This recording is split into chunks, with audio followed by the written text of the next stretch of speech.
This is the Bloomberg Exchange Traded Funds Report with Catherine Cowdery. Listen on demand via our Bloomberg Radio Plus app.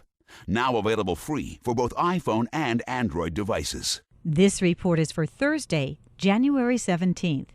Younger investors are more likely to own an exchange-traded fund than older investors. Bloomberg analyst Eric Balchunas says a recent study showed that more than 40% of Generation Y investors own at least one ETF. That compares with about 10% of baby boomers. Balchunas compared the actively managed mutual fund, the MFS International Value Fund, to a similar ETF. This one gives you exposure to 120 developed market international stocks like Japan, UK. It's your international exposure. It charges 5.75% load and a 1.23% annual expense ratio. So if you invested $10,000 in this, they take $700. Now let's go to the ETF equivalent, which would cost you $32. And that would be the Vanguard EFA ETF, ticker VEA. Not only that, but it gives you exposure to 900 stocks in the developed world.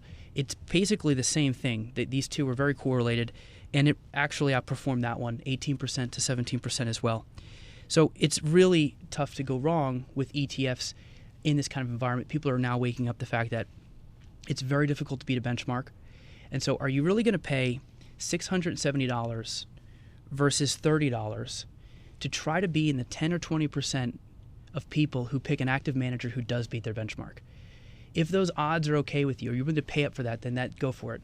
Balchunas says that's one reason why more people are moving away from brokers who sell mutual funds to get a commission. Instead, he says, people are turning to fee-based advisors. What they do is they charge you a percentage of the assets or an hourly rate.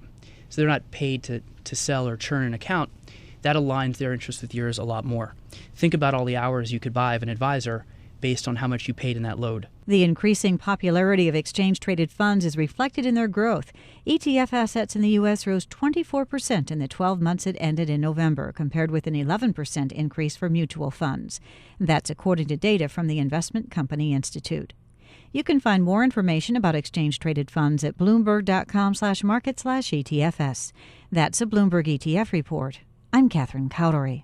Listen to Bloomberg Radio on Bloomberg 1130 in New York or on Sirius and XM Satellite Radio Channel 113. Copyright 2013, Bloomberg LP.